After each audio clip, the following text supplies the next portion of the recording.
The Addiction Podcast, Point of No Return.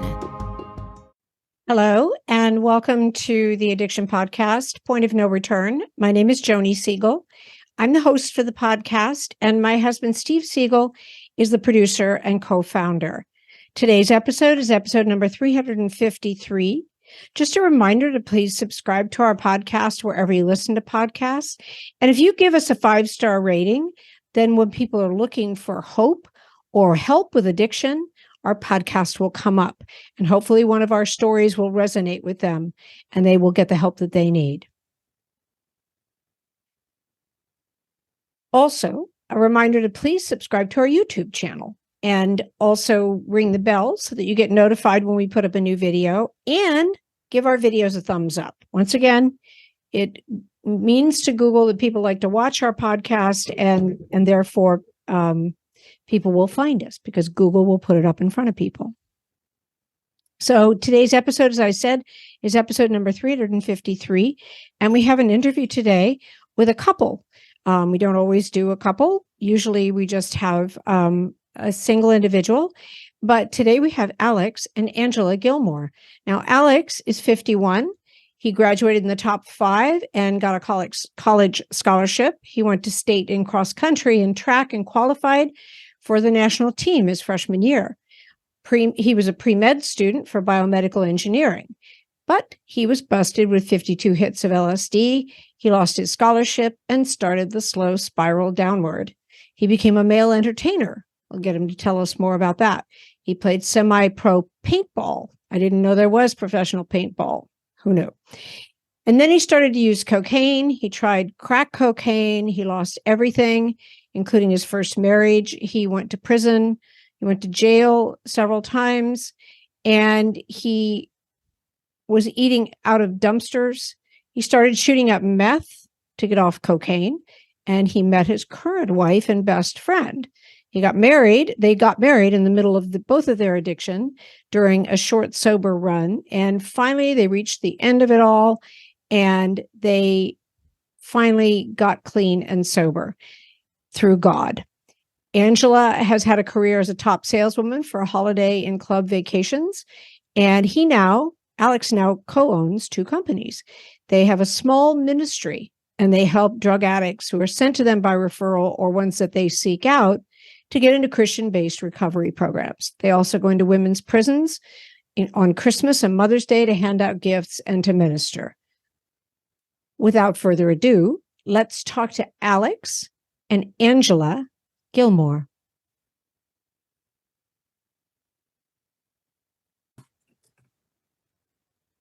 Alex and Angela Gilmore, thank you for being on the podcast tonight. You're welcome. Thank you for having us. I'm excited to hear your story. So you just mentioned before we got on the air that your stories are kind of different. So Angela, I'm going to start with you. I believe in ladies first. So just tell us what your childhood was like, where you grew up, and how you eventually got into drugs. Okay. So I started dabbling in drugs at about 10 years old. Okay. And where were you? Where did you grow up? Where'd you live? I grew up in Fort Worth, Texas.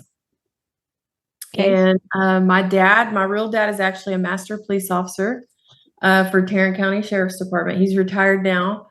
When I was 11 years old, I was adopted by my stepdad, and he's amazing. They're both amazing. And I got started hanging out with the wrong crowd at about 10. I smoked weed. I started smuggling cigarettes, and I got caught stealing when I was about 11 years old, and just really started headed down like a really bad path. We moved around a lot whenever I was younger, so it made it kind of hard to like make friends and fit in. I just got involved in the wrong crowd. I got into the really hard drugs whenever I started going to Lake Worth High School. And so how old were you then? About 15. Okay. Wow. I got really strung out on methamphetamines at about 15 years old. Wow. So and young. It was really young. And I had my mom and my stepdad got a divorce, and things kind of really went downhill then. I started had my first baby at 17. I got clean for about 2 years. And then I got with my second baby daddy, and he was on meth.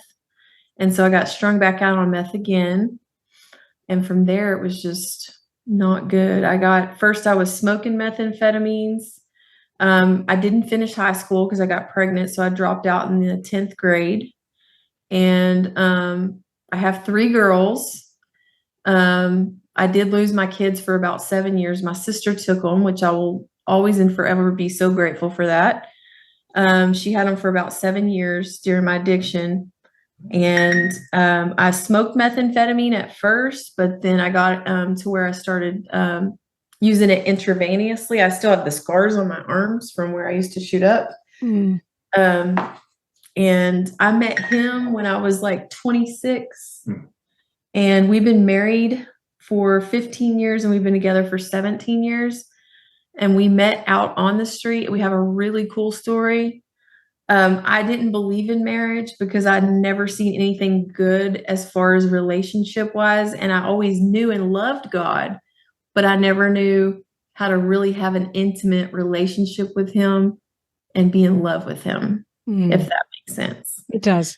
And when I met him and his family, his dad was a pastor of a church, and his mom, his family is just, they're amazing. His mom and dad recently passed away, but they taught me how to really love Jesus.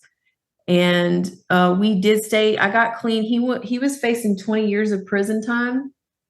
Did you do any jail time, Angela? No jail time. Okay. I have so many cool stories that God just kept looping right in and saving me.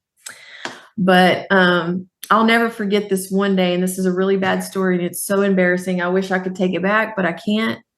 I still tell my kids to this day how sorry I am, but it's part of my story. I actually used to make or cook methamphetamine. And back then it was called lithium dope. That's what it was. And so I was pregnant with my daughter, Crystal. Haley had gone to school that day, and we lived in a trailer park. And I was trying to quit and get off the drugs because I knew I was about to have my baby, and I wanted to get straight, and God was really working on my heart.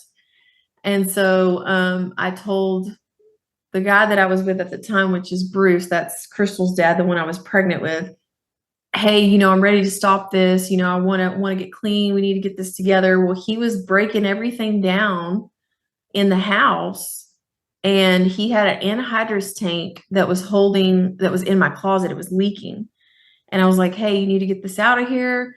This isn't cool. I'd been clean for probably about 2 weeks. I was really trying on my own, and he just wouldn't give in. He just kept staying under the addiction, and it was so hard. And Alexis was about 3 or 4 at the time, and Haley was in school. I was pregnant, and I was so aggravated at him. I was like, this house smells. We need to get it cleaned up. And he said, here, take this money and go get some cleaning supplies. And I said, okay. And so I started to walk out the door, and my 3-year-old daughter woke up out of a dead sleep, and she said, Mom, I want to go with you. Please take me to the store.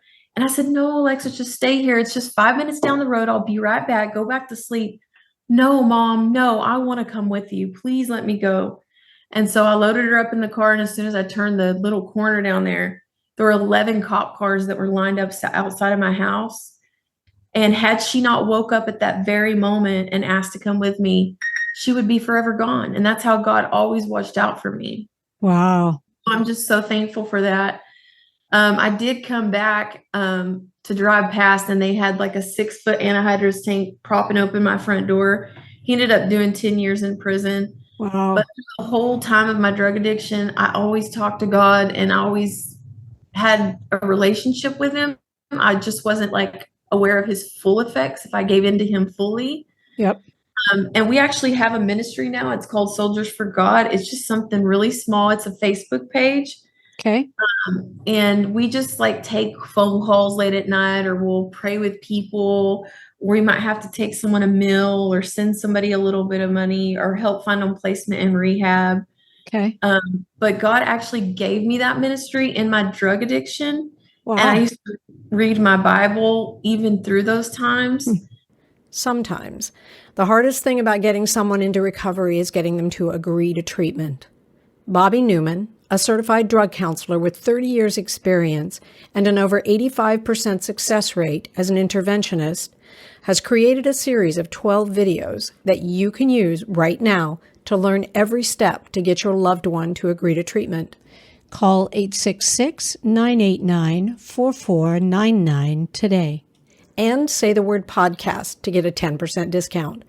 Or go to newmaninterventions.com and type in the word podcast for a 10% discount.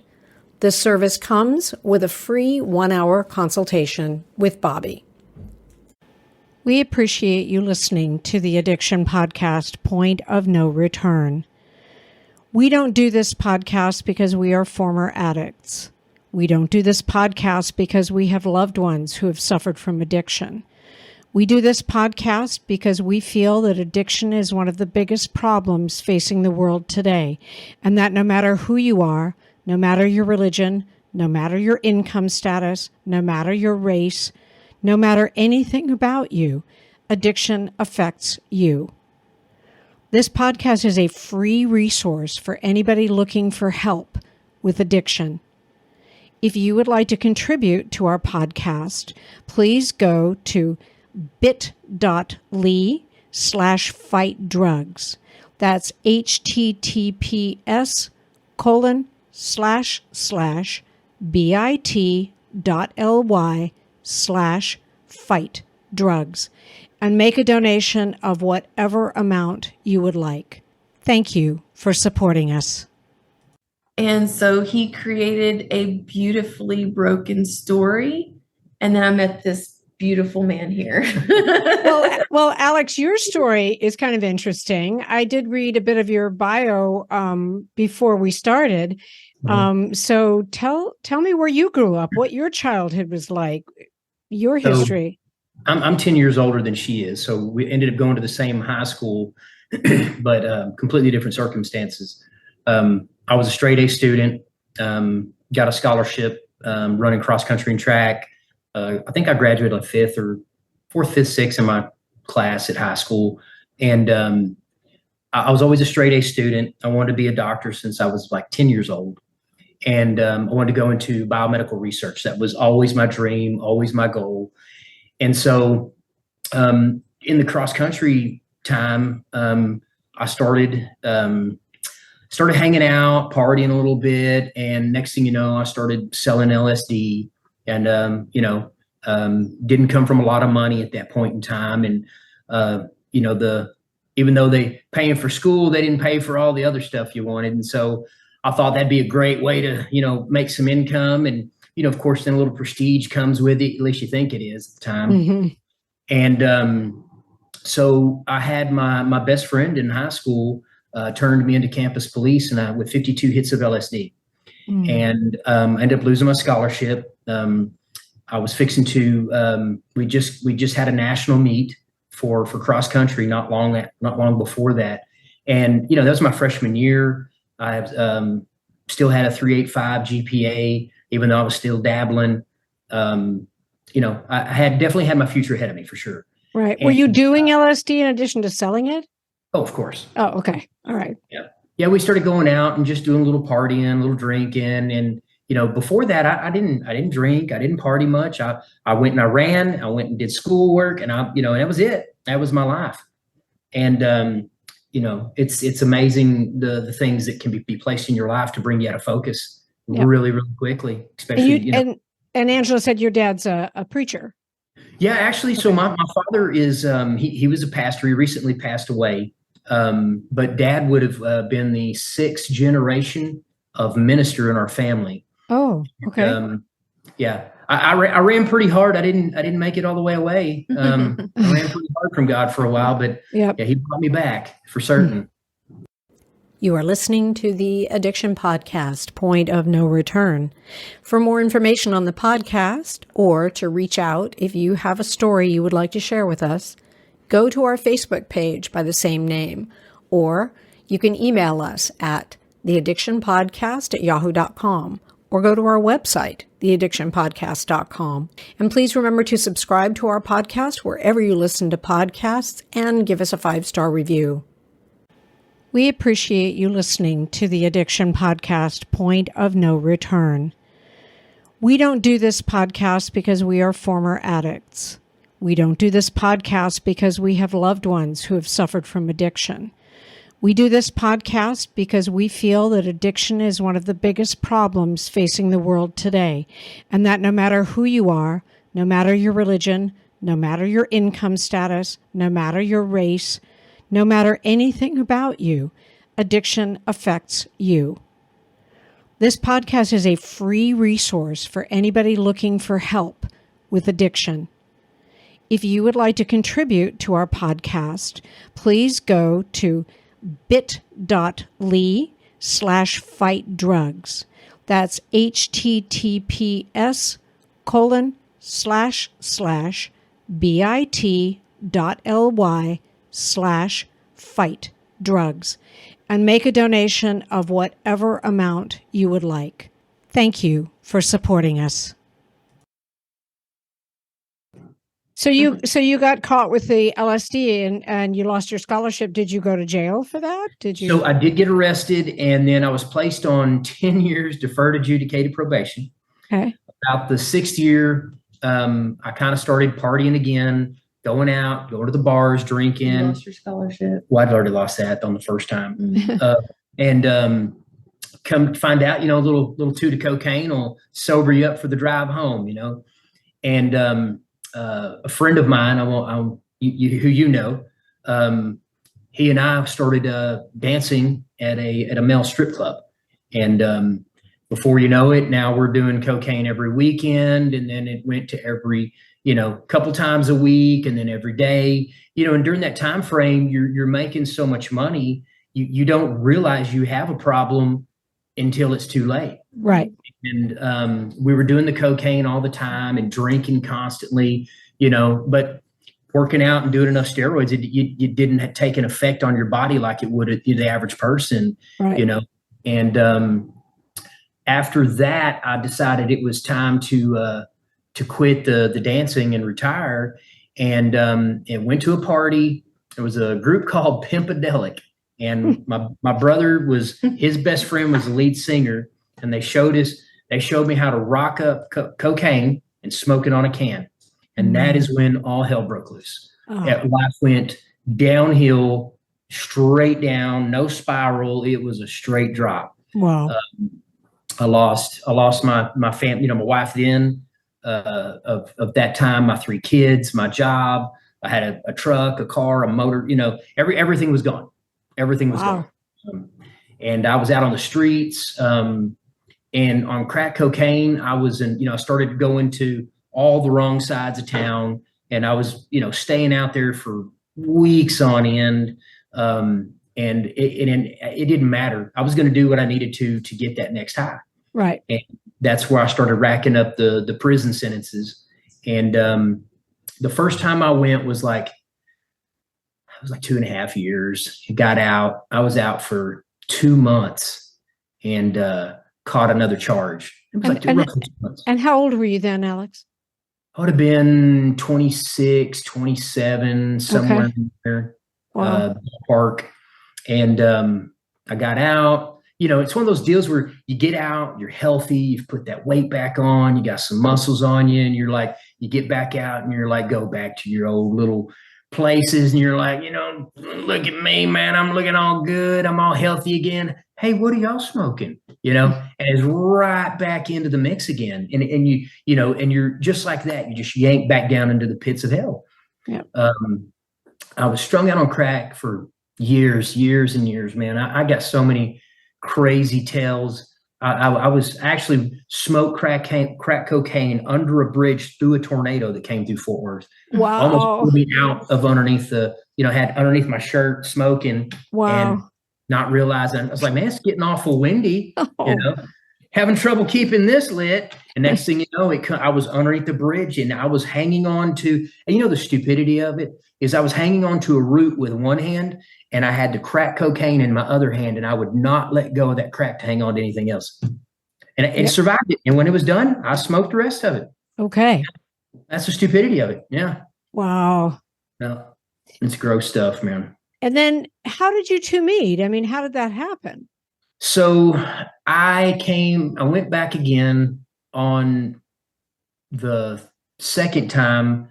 I went to a friend of mine I'd met a guy, gang member.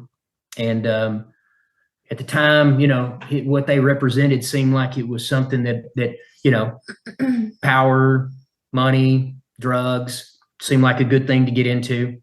So I got hooked up with him, and I went out and did some crack again, and I got a little low disciplinary for it. And they were like, he's like, bro, you're going to get yourself hurt doing this.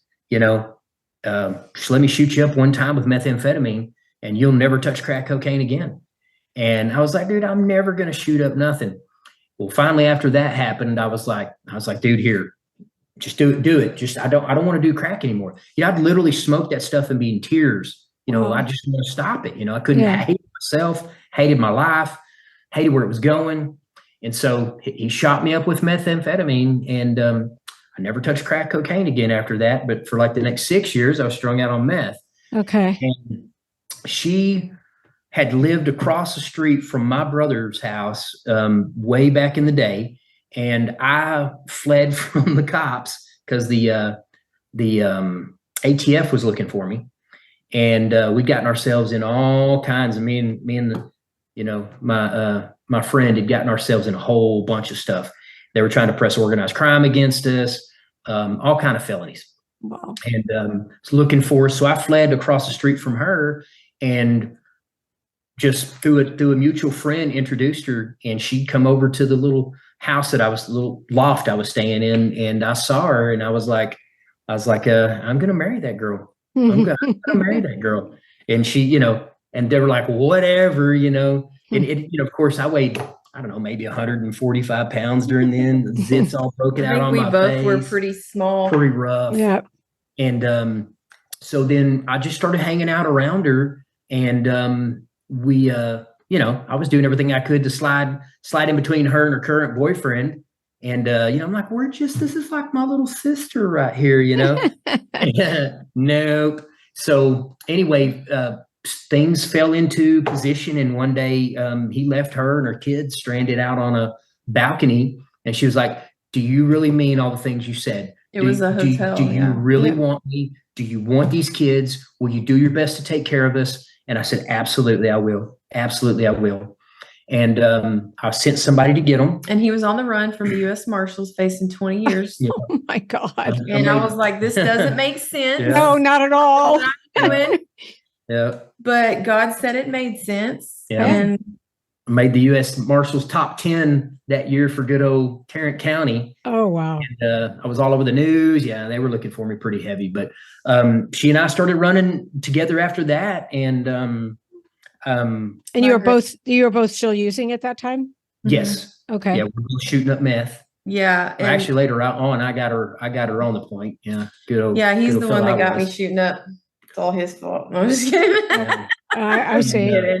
I take full responsibility, but so we stayed with my parents for a while after that, and my parents were those people that they so loved God. Wait, you skipped a part. I did? So we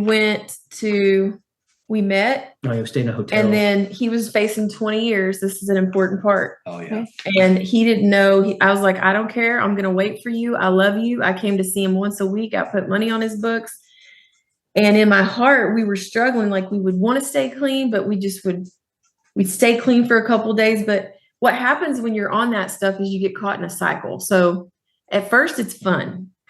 And then you get to a point where if there's 365 days in a year and you're sleeping every other day, well, in 365 days, you're losing all that sleep. Now, let's say you only sleep every 3 days, then it gets even worse. So your body becomes dependent on that drug to be able to continue to move forward, to get food, to get up and get money, to have a place to stay. Because now, because of the addiction, you basically dwindled yourself down to where you don't have good transportation, you don't have food, you don't have water, you don't have drugs, you don't have cigarettes, you don't have anything that you need. So in order to stay awake, you have to continue to use the drug to be able to go out and get the things that you need to survive. So we were caught in a vicious cycle of self-destruction, but God knew our hearts and he knew he wanted out. We were almost there, but not quite yet. My granny, my whole family had basically, they had washed their hands. They were still praying for me, but they realized they couldn't help anymore. Basically, all they could do is pray. And my granny called me, and she loves the Lord so much. And she said, Angie, I don't know what y'all are doing over there, but God said with him, all things are possible. And he's going to make it work. And we'd been sober for 2 weeks at that time. Well, we were staying at this old apartment that belonged to his Uncle Don and his family. No electricity, none of that stuff. And we got out to go to the scrapyard one day after 2 weeks sober, and we got caught up by the U.S. Marshals. Yeah, they finally found it. And they found it. But I told him God was going to work it out, and God worked it out. Like a bunch of the stuff, the evidence they had was like it was thrown out of court. He had one of the best lawyers. Thank God for his dad. Who's always, my mom too, like they were some of our biggest like advocates during those times, never giving up, always persistent, just praying. And when everybody else is tired, he went to jail for a year and I got clean. I went to move with my mom. How'd you get clean, Angela? Did you go to rehab or did you just stop? I was just done. Okay. I was so sick and tired of living in the muck and mire of self-destruction. I'd been talking to God. I was ready. So I got a job, I bought a car, and my brother let me move in with him. And I had a car that was fully paid for, only owed $400 on it, a good job when he got out. And old Alex said he was going to relapse on me. So This is before I started shooting up. And now who was taking care of your kids during all this time? My sister still had them. Okay. And, yeah, she still had my kids. I was working towards trying to get them back. And, he got out and he relapsed a couple times. He was struggling and I fought him on it. He would take off in the middle of the night. I wouldn't be able to find him. And there's a couple of times, but I was like, you know what? If I can't beat him, I'm going to join him. So let's go. So I did it. I'll never forget that day. My stomach was so sick. Mm-hmm. I knew that it was all over with again, everything that I worked so hard for. And that was when I started shooting up dope instead. Like 3 years. And then we stayed strung out. That was 2008. We got married when he got out of jail too. His dad married us. Okay. In his home, we got married from his dad in 2008, September 15th. And we stayed strung out until June 28th, 2012. Yeah. Okay. And that's when we got completely clean. And what changed? What made you guys change? I mean, one of the things we always talk about on this podcast is kind of like, what was your point of no return where you knew either you were going to die or spend the rest of your life in jail or what have you? So because I have 5 felonies and tons of misdemeanors on my record. Okay. And I am confirmed gang member or so I'm confirmed with a gang affiliation. And so I pull up to pick up a rusty 55-gallon barrel drum. And I was scrap metal is what we were doing. We were scrapping by then, stopped not doing any more criminal stuff or at least very little. Trying not to. Yeah. And I was on the phone with the property management group and cops pulled up behind me and he said, where's the drugs? Where's the guns? It was an abandoned building that was for sale. And I said to him, I'm on the phone with the property management people. He said, I need you to hang up. And so they ran my record and they gave her, which was only a ticket. It was a ticketable offense. Well, they charged me with a state jail felony, throw me in the car. They take me to jail. My buddies bonded me out. And, that's for me. You didn't get bonded out, baby. You set 2 weeks. And that 2 weeks. TJ and them bonded me out. Yeah, TJ and them bonded me out and I came home and then I skipped. I was supposed to go to the labor detail and I didn't do it. So then they came looking for me. But you were in there for 2 weeks. Yeah, well, because I stayed with my mom during that time and did tree work with what's his name, the guy that we used to do it for around those warehouses. Oh, yeah. So at the end of the deal, finally, they ended up catching me again, and we were driving to go pick up scrap metal, and they pulled me over, seen I had a warrant. They took me to jail, and in that jail, they said, "Hey, would you like to go do labor? The labor detail for laundry?" And I said, "Well, get me out early." Absolutely, yes, I'm all in. And during that 2 weeks, I was doing laundry. I was waking up every morning at 4:30 a.m. I was going to work. I was working for 8-9 hours. And this one guy, I saw him reading the Bible next to me. And by that time, I'd gotten so sick and tired. I'm like, I'm too educated. I'm too intelligent to just be living in absolute squalor. And it wasn't long before that, we had one of our daughters, our second oldest. She said that she wasn't going to come spend the weekend with us anymore because she no longer believed in God because of us. Because we had been telling her, you pray, you keep praying and we'll change. And when she wrote that letter, we were like, no, not going to be the reason that this little one doesn't believe in God. Right. And so it really set that, and tired of it, us fighting. I wanted my kids back. We wanted something better. Yeah. And so I actually, they let me out. I didn't call her. I didn't call anybody. I walked from the jail to the house, and the entire time I was in conversation with God. And I was like, Lord, I'm so weak right now, and I'm so scared. I don't want to be around anybody. I just want you and me to talk right now. And I need you to, I'm deaf, dumb, and blind. I need you to take me by the hand, and I need you to lead me out of this hole I'm in, please.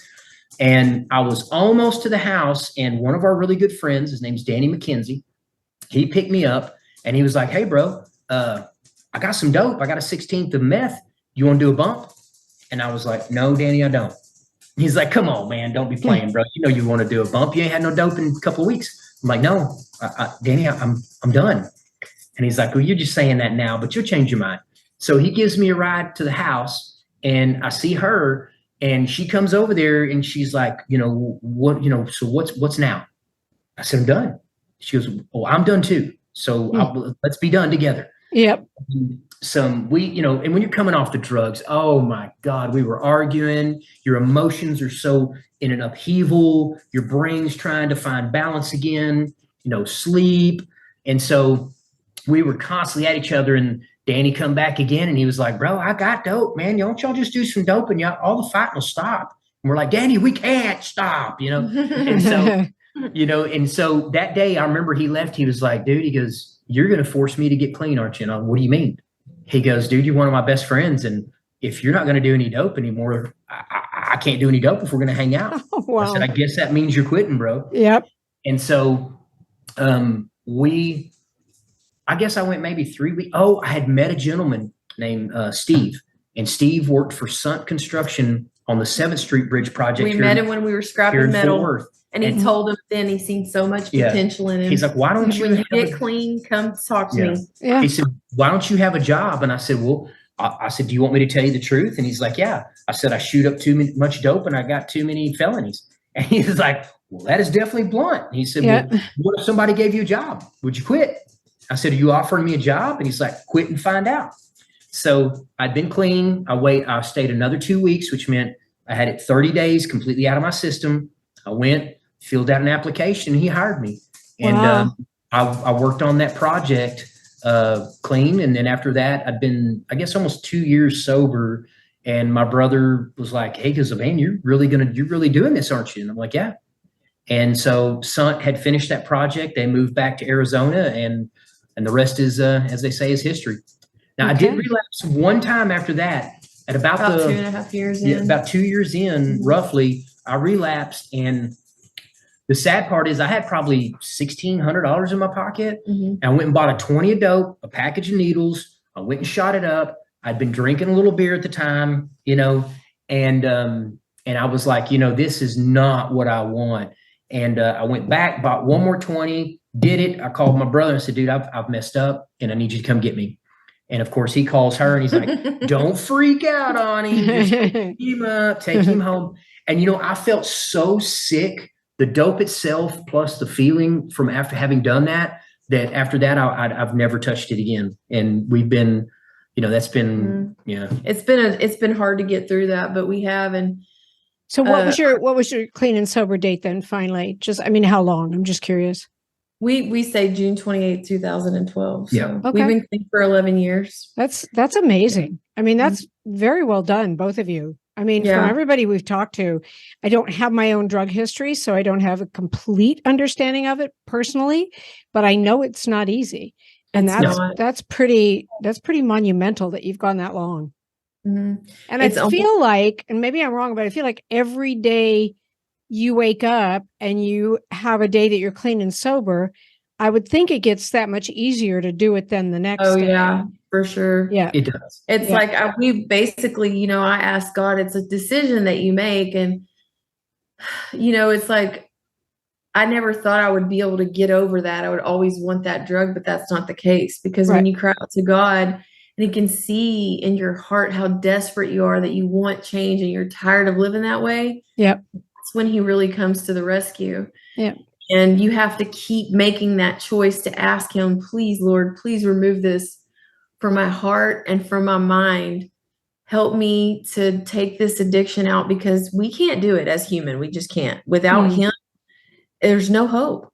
Yep. But He can come in and do exactly what we couldn't do, but we have to have His strength. So we didn't go to a rehab.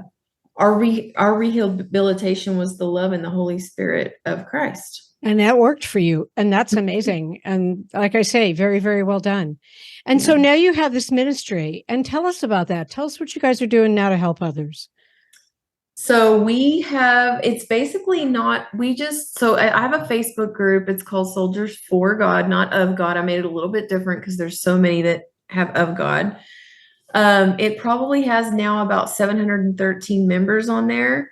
And basically a few years back, we did get on there and tell our story. We had a friend of ours that actually works for me, which I want to thank God for my blessing of a job that I have, because I don't have a high school diploma.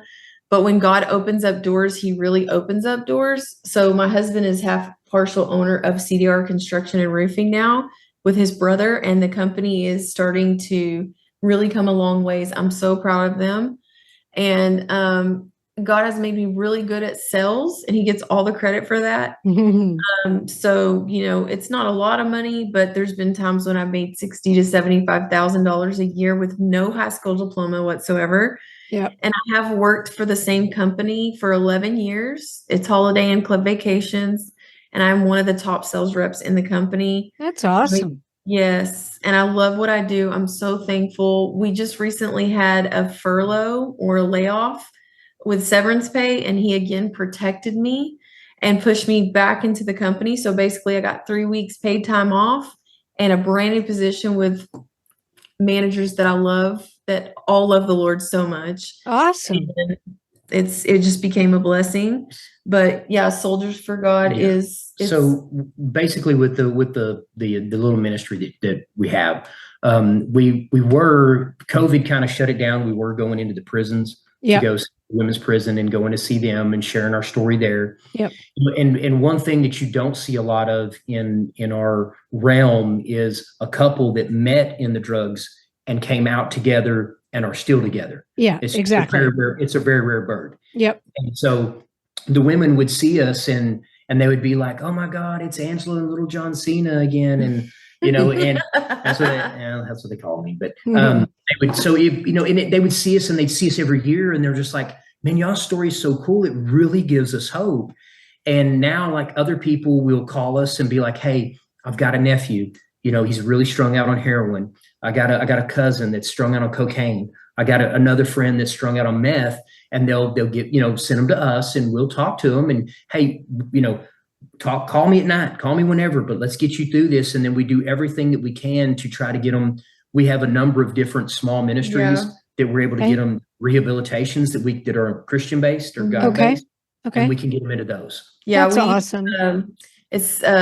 We haven't used Cindy Bishop's out here in Azle yet, but we have that new connect. I'm not sure how that one works. We've used Victory Temporal Outreach a couple of times. We have one really good success story with that. I'm so proud of him. And we donate to people if we need to help for the rehabs. We take 3 a.m. calls sometimes to pray with them. And if they think that they're going to relapse, or they have that feeling, "Hey, I want to go do drugs," I tell them, "Don't do that. Call me on the phone instead, and we'll talk and we'll pray, however long it takes, and we'll work through it." I think that's amazing. How do people contact you? We have a Facebook page. It's just a little group. It's called Soldiers for God. Okay. And they And can get on that page, if someone needs to call you, they can call We you. don't have my number on there, but probably should put that on there. I didn't think about Well, I that. don't know about you want to put your phone number, Yeah, but they 'cause could it's a definitely reach media. out through, Facebook Messenger Okay. or any means like that. But like most of the time here, people reach us, is through word of mouth. Yeah. Okay. All right. Well, this is fabulous. I commend you on being clean and sober and taking care of your family and moving ahead, and also just what you're doing to help other people. It's huge and it's so needed. And the fact that you have your own story makes it much more meaningful for people, I'm sure. So, Yeah. And thank you for sharing with us, because Sure. as I've said many times, sometimes people don't want to share their story of addiction, and I get it. But when you share your story, it resonates with our listeners. And we never know who's going to listen to one of our stories, go to your Facebook page, reach out because they need help. We don't know because they don't necessarily contact us, but we know it's valuable. We absolutely know it's valuable, and it's why we do this. So, Yep. One thing that I would add is that one of the things that's so hard for drug addicts is, and a lot of people, some people know, some people don't. You're whenever that you're introducing a synthetic drug into your body, your brain starts producing those extra receptors in the brain. And then any natural production of norepinephrine, epinephrine, dopamine, it all comes down. And so anything that makes you feel good, your body no longer produces because of the abundance, and it's overproduced the receptors in the brain. And then after you've removed those drugs, it takes roughly 6 months for that brain to start receding in the receptors, and a complete year to make that change. And, I would encourage anybody who is seeking to stop, make that 1 year marker your goal, because you have to force yourself to remember that you are struggling not just with your addictions, but your body. You're fighting your own body for supremacy. And, as you reach those markers and get to that year mark, it gets easier. It does. It never stops. They but don't it gets know easier. the things that they're missing. I mean, I was 15 to 30 on drugs, and there were so many things. When I got these teeth in my head, they're a dentist. We scrapped metal on his building, on the side of his building. We asked him and he's seen us, and he does Christian poetry. We recite it. Later on, he gave me all these implants for very low cost. I mean, there's so many stories. It's just like, it's crazy. But the main thing that I could say is just don't give up. It seems like it's hopeless, but you have to make that choice internally to be tired of living the life that you're living, and to ask God to remove the desire from your heart and mind. Every time you get that urge, you have to make a choice. You can either act on that thought, or you can ask God to remove the desire from your heart and mind. And you can mean it with, I don't care if you got to be in tears on your knees every day for hours at a day. If you make the choice to ask him to take it, then you're not making the choice to act on the thought. Yep. And that's how you do it, get rid of it. Yeah. I think both of you, just great advice, and you're setting a good example. And once again, thank you so much for talking to us today. Oh, Absolutely. thank you for having us. We love you guys. Thank y'all so much for giving us the opportunity to share our story. We appreciate the fact that you're sharing stories out there to help change people's lives. That's awesome and amazing, because there's so many people out there who need it. I know. That's why we keep doing it. We'll keep doing it. Thank you. Yes. Just a quick outro to wish you all a very happy Thanksgiving.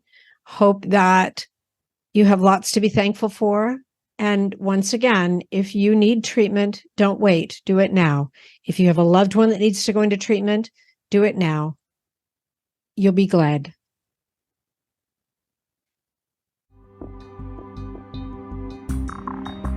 You have been listening to the Addiction Podcast, Point of No Return. For more information, reach out to us on Facebook or go to www.theaddictionpodcast.com. Our email is theaddictionpodcast@yahoo.com.